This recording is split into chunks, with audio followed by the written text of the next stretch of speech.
With all the manga and light novels that I've been reading lately, it's rare for me to watch an anime based on either and have no familiarity with it. This past spring season, of the top 5 most watched shows according to my anime list, I'd read the source material for all of them. Spy Family, Kaguya, Shield Hero, Shikamori, and Komi were all just reviews for me. Well, except for Shield Hero. I didn't waste my time with this most recent season. I'm still reluctantly reading the manga, but only if I've got nothing better to read. I do enjoy watching anime that I've read the source material of. It's fun to see those familiar stories brought to life. Music, voice acting, and animation all make it a different, if familiar, experience. However, I also watch shows that I've never read the material on, especially if they're recommended by a friend. Skeleton Knight in Another World was a lot of fun, at least after the first 2 episodes. But Trapped in a Dating Sim, the world of Otome games is tough for mobs, was so good, I was able to use the money from my generous patrons to go out and buy the rest of the light novel series. Speaking of Patreon, it's a great way to support this channel. We have a monthly manga club meeting. This month we're reading all of Undead Unluck. You can head on over to patreon.com/Danon, and if you're feeling generous, you can sign up to have a video made. If money's tight, believe me, I understand. All I ask is that you like this video and subscribe if you haven't already. It really does help the channel, and I'd love to one day turn this into a full-time career. But with that out of the way, let's get back to the video. The idea of a character being trapped in a video game isn't exactly new. Nor is it a new concept when that game is an Otome game, a dating simulator, rather than an MMO. However, our protagonist in this series hates the game, hates most of the characters in the game, and tries his best to just be a background mob. Obviously, things don't work out the way he wants them to. Having a protagonist who hates the world they've been isekai'd into completely changes the tone of the anime and made it a blast to watch. The comedy just keeps going in the light novel series. If you haven't seen it, go give it a watch. If you want to continue the story after the anime, you can start with Book 3 of the series. It wraps up events that happened in the anime. Unfortunately, the manga hasn't caught up to the anime yet, but you're welcome to pick those up as well. I wanted to talk a bit about a summer anime that I had the pleasure of watching this past week.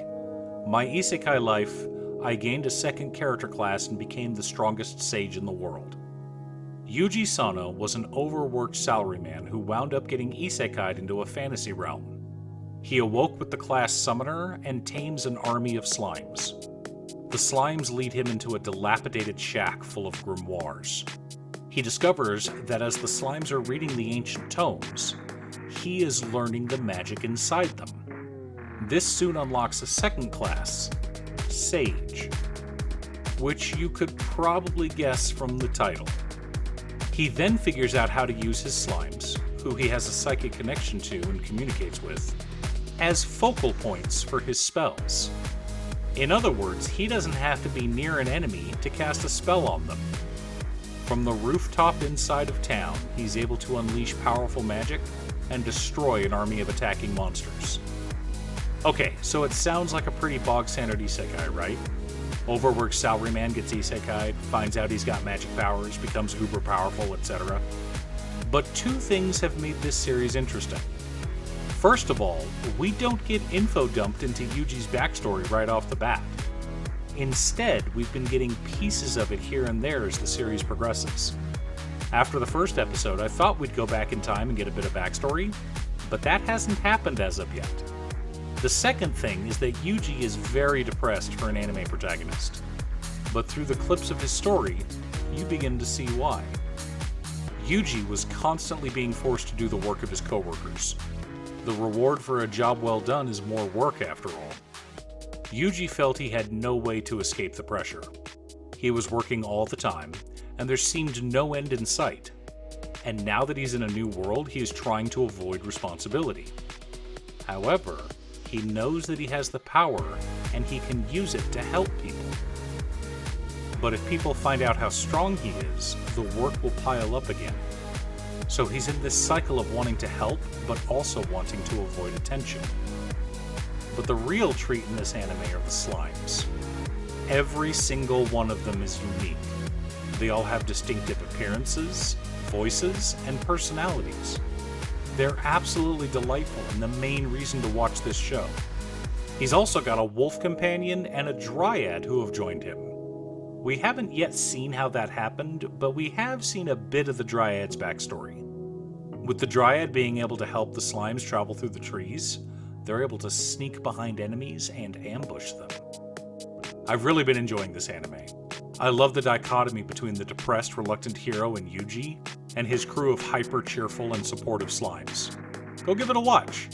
Episode 5 premieres today, and you can watch it over on High Dive. Thanks for tuning in. Short video today, I know. I started a new job that involves a lot of travel, but it pays much better than my last job. I'm excited, but I'm still trying to find my rhythm and make as many videos as possible without overwhelming my lovely editor, Cute Stuff. Because without her, this channel wouldn't exist. If you'd like to hire her to edit your own videos, you can hire her on Fiverr. Link in the description below. Thanks once again to all my Patreons, Brandon Gallagher, Jiraiya, Nick, Mr. Waffles, and Danny. I post new anime videos every Monday, so be sure to check them out. Or you can click here for more videos. Thanks for watching, and I'll see you all again next time on Musings by Damon.